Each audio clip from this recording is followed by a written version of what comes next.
Selamat datang di channel Uang Ngalir Terus. Kali ini kita akan membahas tentang cara mengatur waktu dengan baik dan efektif. Apakah Anda sering merasa kehabisan waktu? Waktu 24 jam sehari serasa enggak cukup. Atau Anda merasa progres pekerjaan jalan di tempat dan enggak ada kemajuan? Mungkin ada yang keliru dengan pengelolaan waktu Anda. Saatnya kita belajar cara mengatur waktu dengan baik.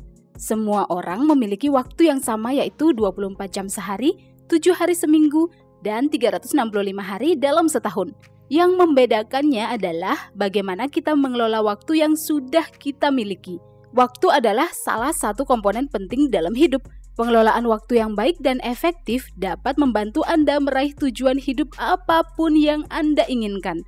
Untuk itu, yuk cari tahu 10 cara mengatur waktu dengan baik dan efektif berikut ini. Yang pertama, tetapkan tujuan yang jelas. Langkah pertama yang harus Anda lakukan dalam mengatur waktu adalah menetapkan tujuan yang jelas.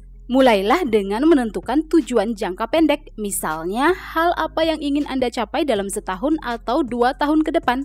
Tujuan ini sangat berpengaruh terhadap pengelolaan waktu.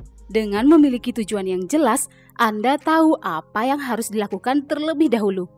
Memiliki pemahaman yang jelas tentang apa yang ingin Anda capai akan membantu Anda memprioritaskan tugas dan mengalokasikan waktu secara efektif. Memprioritaskan tugas artinya mendahulukan tugas penting. Menetapkan tujuan yang jelas juga dapat menghindarkan Anda dari pemborosan waktu. Dengan berfokus pada tujuan, Anda tidak akan melakukan kegiatan yang tidak penting dan tidak ada hubungannya dengan tujuan tersebut. Yang kedua, prioritaskan tugas. Hal kedua yang perlu dilakukan untuk mengatur waktu dengan baik adalah memprioritaskan tugas. Memprioritaskan tugas-tugas penting adalah aspek kunci dari manajemen waktu. Fokuskan waktu dan energi Anda untuk menyelesaikan tugas-tugas yang paling penting terlebih dahulu. Nah, dari semua tugas yang Anda miliki, buatlah daftar prioritas dari nomor 1 sampai terakhir. Tugas yang penting dan mendesak harus menempati daftar paling atas. Setelah mendapatkan daftar prioritas pekerjaan, gunakan itu sebagai panduan dalam menyelesaikan tugas-tugas. Menentukan prioritas dapat membantu Anda membuat keputusan strategis tentang di mana menginvestasikan waktu dan sumber daya. Hal ini membantu mencapai efisiensi dan efektivitas yang lebih besar. Tentu saja, pengelolaan waktu dengan memprioritaskan tugas penting akan meningkatkan produktivitas untuk mencapai hasil yang lebih baik. Yang ketiga, buat jadwal. Membuat jadwal adalah alat yang ampuh untuk mengatur waktu secara efektif.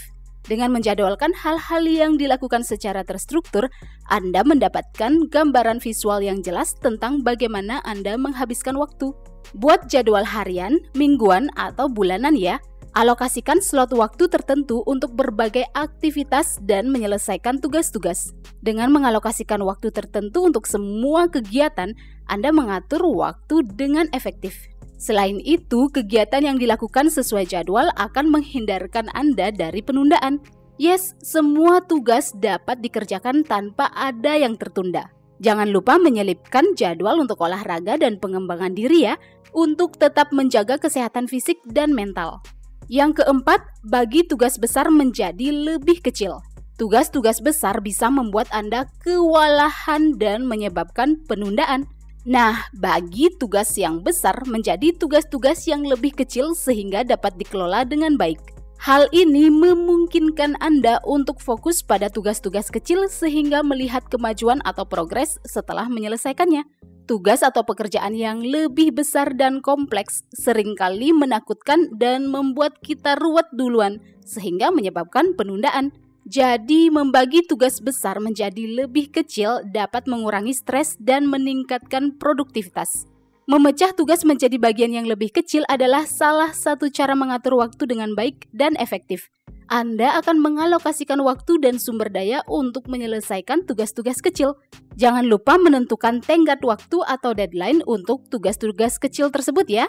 Yang kelima, hindari multitasking.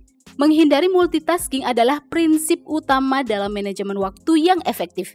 Meskipun tampaknya multitasking bikin kita menyelesaikan lebih banyak pekerjaan dalam waktu yang singkat, penelitian menunjukkan bahwa Multitasking sebenarnya dapat menurunkan produktivitas dan meningkatkan kesalahan loh.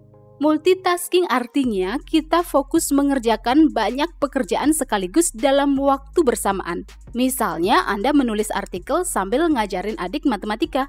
Ketika kita mencoba untuk fokus pada banyak tugas secara bersamaan, perhatian kita menjadi terbagi.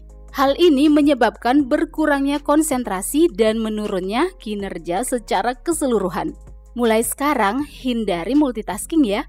Fokuslah pada satu tugas dulu, setelah selesai, baru lanjut deh ke tugas berikutnya.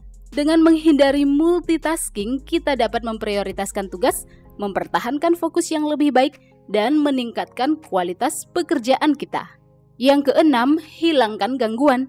Untuk mengelola waktu dengan baik dan efektif, Anda perlu menghilangkan gangguan.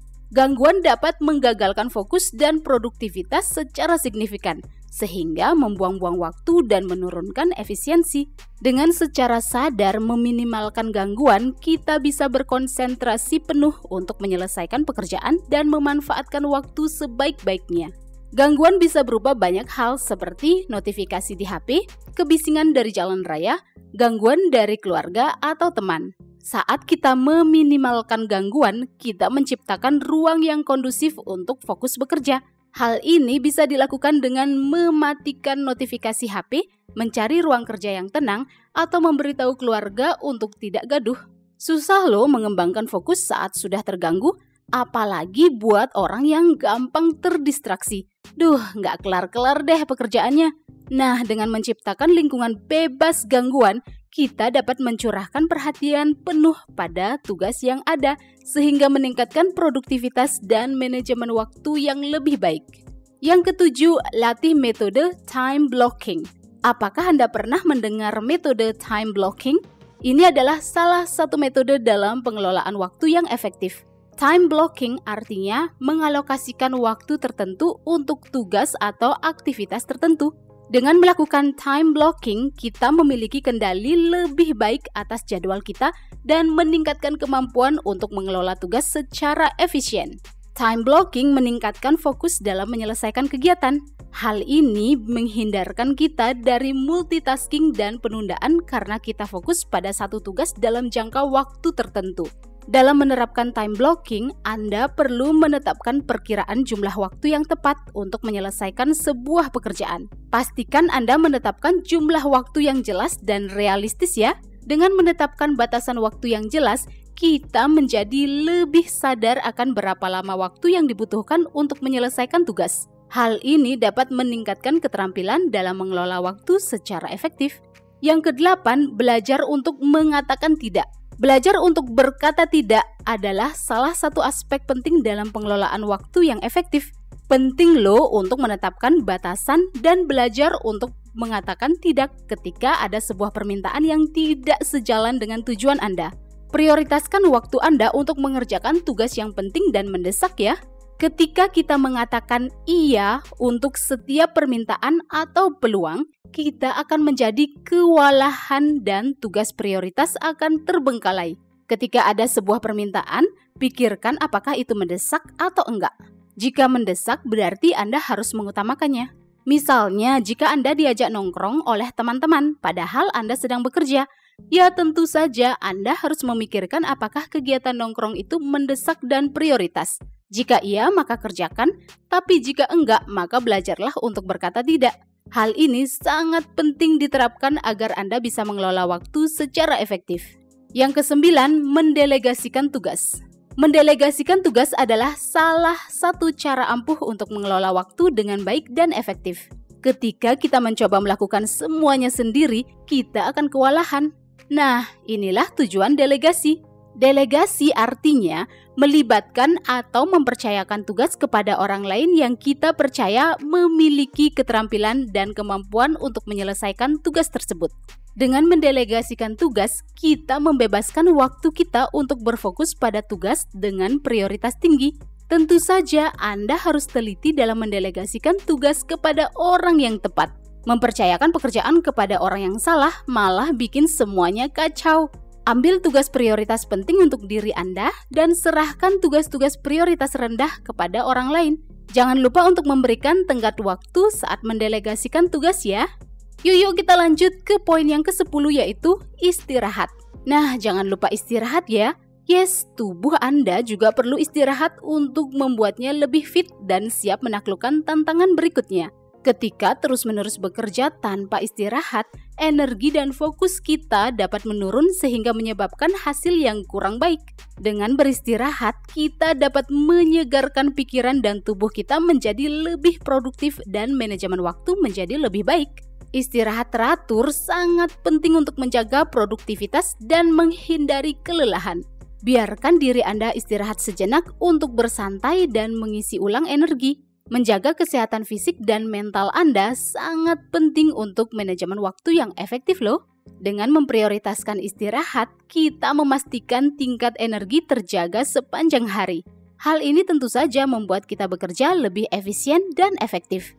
Selain itu, istirahat memungkinkan kita untuk mengelola stres dan mempertahankan keseimbangan antara bekerja dan beristirahat. Well, itulah 10 cara mengatur waktu dengan baik dan efektif. Apakah Anda punya tips lainnya? Bagaimana cara Anda mengatur waktu secara efektif? Silakan komen ya.